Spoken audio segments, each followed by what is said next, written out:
When was national development council form? का answer है option C 6 अगस्त 1952। Next question है who becomes the chairman of national development council? National development राष्ट्रीय विकास परिषद का अध्यक्ष यानी कि चेयरमैन कौन होता है? इसका आंसर है prime minister, option B. Next question है which of the following is directly concern with the rural development in India?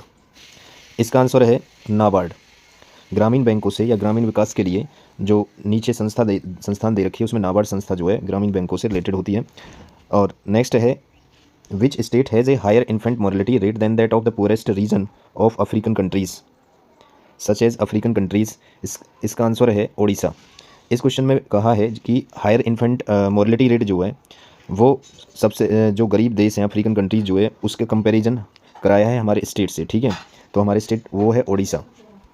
Next question है the state of agriculture in India's national income has over the years?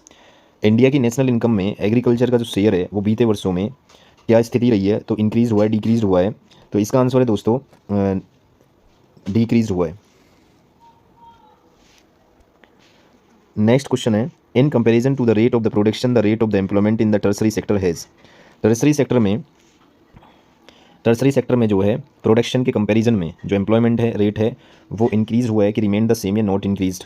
तो इसका answer है दोस्तों option C not increased. Next है in absolute terms the number of people engage in agricultural activities over the planning period has?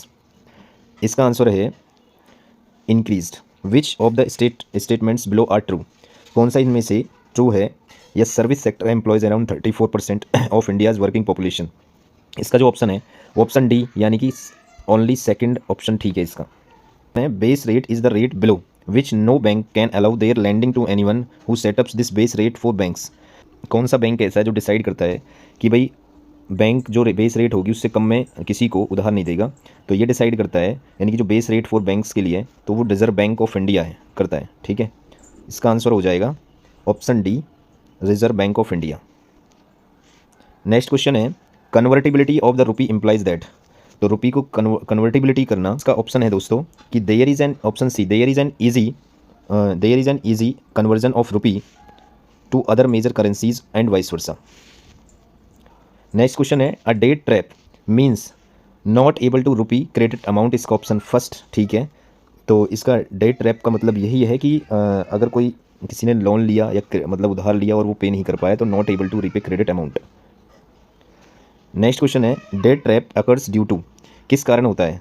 कि inability of the poor to repay back the loans at higher interest to money lenders, यानी कि repay करना किसको inability हो जाना, गरीब लोगों ने लिया है तो उसमें इनेबिलिटी उसकी योग्यता नहीं है उस लोन को हायर रेट इंटरेस्ट पर चुकाने की, टू मनी लेंडर्स जिससे भी लिया है। In case of crop failure यदि उसकी फसल ख़राब हो जाती है तो when the farmer get no return for the capital invested in buying agriculture inputs, कि जो कैपिटल लगाई है उसमें यानी कि एग्रीकल्चर इनपुट्स के लिए तो वो रिटर्न नहीं कर सकता अगर उसकी क्रॉप फसल बर्बाद हो गई। Farmer has to sell a part of his land to repay his loan and has no resources to generate income in the next year. Farmer जो है उसकी लैंड को मतलब उसके पार्ट को सेल करता है लोन चुकाने के लिए, ठीक है, to repay his loan and has no resources. फिर आगे क्या होगा कि इनकम को जनरेट करने के लिए अगले साल उसके पास रिसोर्सेज नहीं रहेगा। तो ये debt trap occurs due to the, ये ऑल ऑप्शन थे इसके, ऑल ऑफ दीज आ जाएगा ऑप्शन डी। नेक्स्ट क्वेश्चन है the difference between visual exports and visual imports is defined as? तो विजुअल एक्सपोर्ट्स और विजुअल इंपोर्ट्स में आया तो निर्यात में, ठीक है, डिफरेंस क्या है? तो बैलेंस ऑफ ट्रेड, ट्रेड का बैलेंसिंग करना है। नेक्स्ट है the head office of WTO is in located in? तो WTO यानी कि वर्ल्ड ट्रेड ऑर्गेनाइजेशन का जो हेड ऑफिस है वो है जेनेवा में। नेक्स्ट है where is the headquarters of WTO? ये भी यही क्वेश्चन पूछ रहा है इस, तो ऑप्शन बी है। नेक्स्ट है the industrial revolution occurred in England during the period of?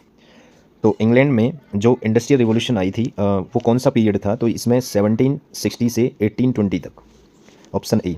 The Magna Carta of consumer is? Magna Carta consumers का उपभोक्ता के लिए, तो ये है option B COPRA. Hallmark is a certification issued for standardisation of?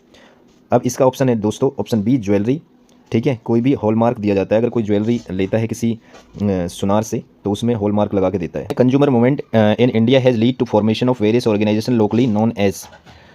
Bharat में जो कंज्यूमर मूवमेंट है वो लीड करता है यानी कि अलग अलग ऑर्गेनाइजेशंस के लिए, तो वो किस नाम से जाना जाता है? इस तरीक़ा से कंज्यूमर प्रोटेक्शन काउंसिल।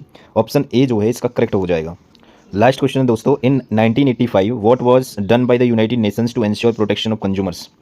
इसका आंसर है दोस्तों adopted the option C, adopted the UN guidelines for the consumer protection.